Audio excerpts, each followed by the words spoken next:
نحمده ونصلي على رسوله الكريم اعوذ باللہ من الشیطان الرجیم بسم اللہ الرحمن الرحیم رب اشرح لي صدری ویسر لي امری واحلل عقدۃ من لسانی یفقہوا قولی۔ سورۃ الفاتحہ کا ہم ترجمہ سیکھ رہے ہیں۔ 2 آیات کا ہم نے ترجمہ سیکھ لیا، اب آیت نمبر 3 سے اس کو ہم شروع کرتے ہیں اور اس کا ترجمہ جو ہے ہم دیکھتے ہیں۔ اعوذ باللہ من الشیطان الرجیم بسم اللہ الرحمن الرحیم۔ مالکی یوم الدین، مالکی یوم الدین، یوم کہنا ہے، یوم نہیں کہنا اس کو، ٹھیک ہے نا، یوم، یوم الدین۔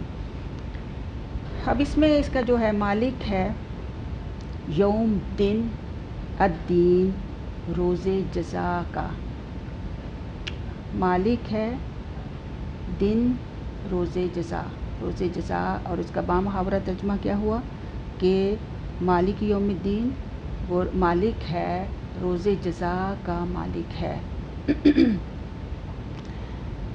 اب اس میں سب سے پہلا جو کلمہ آتا ہے وہ مالک ہے۔ مالک کا روٹ ہے میم لام کاف، ملک، اور ملک یملکو، اسی سے اسم فاعل مالک جو ہے وہ آتا ہے۔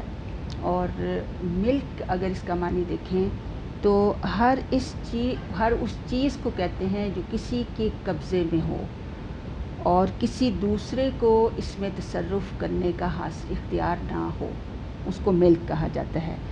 اسی طرح اگر یہ اس کے اوپر زبر ہو کہ ملک کہا جائے تو ملک کا مطلب بھی یہی مطلب ہوتا ہے، لیکن اس میں تھوڑا سا فرق یہ ہے کہ وہ چیز جس میں جو بندے کے اختیار میں بھی ہو، یعنی اپنے قبضے میں بھی ہو اور وہ اس کی اپنی چیز ہو اور اس کے اختیار میں بھی ہو۔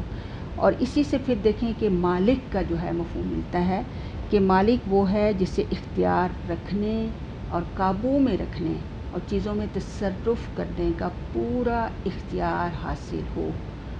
تمام اختیارات، یعنی مالک سے مراد ایسی ذات ہے جس کے ہاتھ میں تمام اختیارات ہوں۔ مالک ہے، تمام اختیارات کا مالک۔ اور کس دن کا مالک ہے؟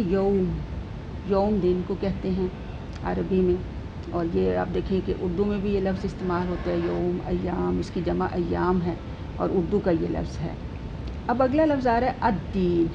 الدین کا جو روٹ ہے وہ ہے دال یا نون بھی ہے اور دال الف نون بھی ہے، اور اگر دال الف نون تو دانا یدینو اس کا فعل بنتا ہے، اور اس میں اس کے ساتھ ہوتا ہے کہ کسی کے ساتھ معاملہ یا سلوک کرنا، اور اس میں جزا اور سزا میں حاکم اور محکوم کے پہلو اجاگر کرنے کے لیے بھی یہ لفظ دین جو ہے یہ استعمال جو ہے وہ ہوتا ہے۔ اور پھر اس میں یعنی بدلہ دینے کے بھی مفہوم جو ہے اس میں آتا ہے۔ قرآن مجید میں یہ کلمہ جو ہے الدین جو ہے تقریباً 4 معنی میں استعمال ہوا ہے۔ اس میں بڑے وسیع معنی ہیں، اور اس کے 4 معنی میں سے پہلا معنی یہ ہے کہ مکمل حاکمیت، اور دوسرا معنی یہ ہے کہ مکمل عبودیت اور بندگی، یعنی اطاعت، مکمل اطاعت۔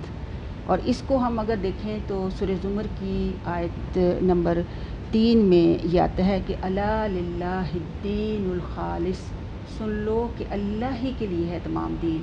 تو یہ اس میں یہ دونوں مفہوم آ جاتے ہیں کہ حاکمیت بھی اللہ کے لیے ہے اور بندگی بھی پھر اسی کی جو ہے وہ کرنی چاہیے۔ اور اس کا تیسرا مفہوم جو قرآن میں استعمال ہوا ہے، اس وجہ سے اس کو ہم تفصیل سے دیکھ رہے ہیں، اور انشاءاللہ جب آگے ہم قرآن کی مختلف صورتیں پڑھیں گے تو اس میں یہ سارے مفہوم آتے جائیں گے، تو ابھی سے ذہن میں ان چیزوں کو بٹھانا جو ہے بہت ضروری ہے۔ الدین کا تیسرا مفہوم ہے کہ قانون جزا اور سزا، یعنی جزا و سزا کے قانون کو بھی دین جو ہے وہ کہا جاتا ہے۔ اور پھر یہ سورہ یوسف میں انشاءاللہ ہم اس کو پڑھیں گے۔ اور چوتھا جو ہے اس کا معنی یہ ہے کہ اس قانون کے تحت یعنی جزا اور سزا، اعمال کے اوپر جزا اور سزا دینا بھی جو ہے اس میں شامل ہے۔ تو یہاں پر جو سورۃ الفاتحہ میں الدین آیا ہے، یہاں پہ یہ اپنے چوتھے معنی میں استعمال ہوا ہے، یعنی اس کو ہم الدین بدلے کا دن بھی کہیں گے، اور ایسا دن کہ جس میں جزا اور سزا جو ہے وہ دی جا سکے گی۔ تو اس کا ترجمہ مالک یوم الدین، یعنی مالک ہے یوم دن الدین جزا اور سزا کے دن کے لیے، جس دن جزا اور سزا واقع ہوگی۔ اور پھر دیکھیں کہ دین جو ہے قرآن میں وہ نظام کے لیے بھی استعمال ہوتا ہے، اور وہ نظام اللہ تعالیٰ کہتا ہے کہ جس نظام کو اللہ رب العالمین پسند کرتا ہے وہ نظام اسلام ہے، اور الحمدللہ ہم مسلمان ہیں، ہم اسی دین کے پیروکار ہیں، ہم اسی نظام کے پیروکار ہیں۔ اگلی آیت نمبر 5 جو ہے اس کو ہم دیکھتے ہیں، ایاک نعبد۔ ایہ جو لفظ ہے اس میں، اس کا ترجمہ ہم کریں گے صرف اور صرف، کا تیری، کا جو ہے یہ ضمیر ہے اور اس کا ترجمہ ہوتا ہے تیری۔ نعبد، نعبد میں نون جو ہے یہ ہم کے لیے، ہم عبد اس میں آ رہا ہے، عبدو جو ہے یعنی عبدو جو ہے اس کا مطلب ہوتا ہے کہ ہم عبادت کرتے ہیں، صرف اور صرف تیری ہی ہم عبادت کرتے ہیں۔ و اور ایاک صرف اور سیری، کا تیری یعنی تجھ ہی سے، نستعین، نستعین میں پھر نون ہم کے لیے استعمال ہو رہا ہے، ہم مدد مانگتے ہیں، ہم مدد چاہتے ہیں۔ اور اس کا بامحاورہ ترجمہ کیا ہوگا کہ صرف اور صرف اے اللہ ہم تیری ہی عبادت کرتے ہیں اور صرف اور صرف تجھ ہی سے ہم مدد مانگتے ہیں۔ اب اس کی ہم علیحدہ سے اس کی تھوڑی سی تفصیل دیکھتے ہیں۔ دیکھیں کہ ایہ جو ہے اصل میں جو ضمیر ہوتے ہیں نا پروناؤنس، جو مطلب اس کی جگہ استعمال ہوتے ہیں، اسم کی جگہ جو استعمال ہوتے ہیں، اس میں کچھ ضمیر اردو میں بھی ہم پڑھتے آئے ہیں کہ کچھ متصل ہوتے ہیں، کچھ منفصل ہوتے ہیں۔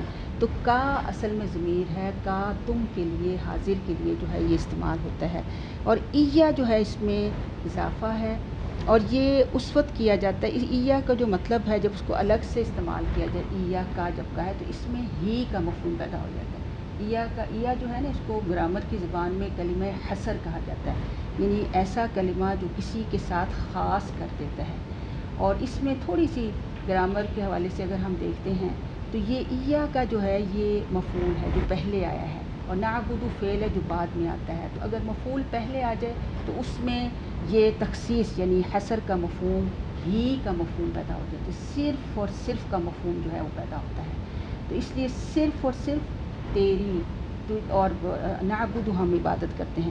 اب نعبد میں دیکھیں کہ اصل میں جو مادہ ہے اس میں نون جو ہے یہ ہم کے لیے استعمال ہوتا ہے، اور عبد جو ہے یہ مادہ ہے، عین با دال، اس سے فعل بنتا ہے عبدہ یعبد، عبدہ یعبد، جس کے لفظی معنی یعنی عبد جو ہے اس کے لفظی معنی ہے کسی راستے کو ہموار کرنا، اور یا کسی راستے کو، اور طریق معبد اگر آپ اس کو لغات میں جا کر دیکھیں تو اس میں آتا ہے ایک لفظ آتا ہے طریق معبد۔ تو عبد جو ہے یہ اس کے مادے سے جو ہوتا ہے کہ کسی راستے کو ہموار کرنا، کہا جاتا ہے کہ عبدت الطریق یعنی میں نے راستے کو ہموار کیا، اور طریق معبد اس راستے کو کہا جاتا ہے جس پر چل کر اس کو دبا دیا گیا ہو، جیسے ہوتا ہے نا کہ بیج وغیرہ دبانے کے بعد اگر چلا جائے تو اس کے بعد وہ دب جاتا ہے تو اسے ہموار کر دینا۔ تو یہیں سے پھر یہ لفظ دب کر یا جھک کر عاجزی اور انکساری کا اظہار کرنے کے معنی میں استعمال ہونے لگ گیا۔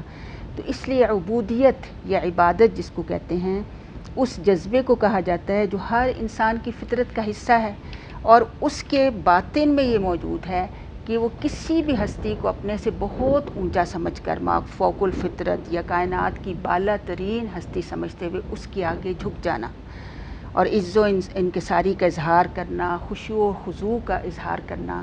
تو اسی سے آپ دیکھیں کہ یہاں سے مفہوم کتنا ہمیں صحیح سمجھ آئے گا نا، کہ ایاک صرف اور صرف تیری ہی، نعبد ہم عبادت کرتے ہیں، یعنی ہم جھکتے ہیں، ہم دبتے ہیں، ہم عاجزی اور خشوع اور خضوع کا اظہار کرتے ہیں۔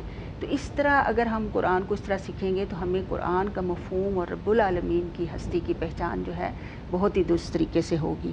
اور پھر دیکھیں کہ آگے واو آ رہا ہے، واو کا مطلب اور ہوتا ہے، اس کو گرامر کی لینگویج میں حرف عطف بھی کہا جاتا ہے، یعنی ایسا کلمہ، عطف وہ کلمہ ہوتا ہے کہ جس میں ہوتا ہے کہ بات ابھی پوری نہیں ہوئی بلکہ ابھی جاری ہے بات، اور اس کے بعد جو ہے پچھلی عبارت سے اس کا تعلق جو ہے وہ موجود ہے، تو اس کو واو عاطفہ کہیں گے۔ کہیں کہیں واو قسمیہ بھی آئے گی، کہیں کہیں واو حالیہ بھی آئے گی، ٹھیک ہے. اور اگلا آ رہا ہے کہ ایاک نستعین. اب اگلا بھی لفظ جو ہے پچھلے والے ایاک کا ترجمہ صرف اور صرف آ گیا کا تجھ سے ہم یہاں کریں گے. نستعین ہم مدد مانگتے ہیں. نستعین کا روٹ جو ہے وہ عون ہے، عین واو نون. آؤ نون کا ترجمہ ہوتا ہے کہ مدد مانگنا، اور اس کو ہم ابھی تفصیل سے پھر دیکھیں گے. السلام علیکم ورحمۃ اللہ وبرکاتہ.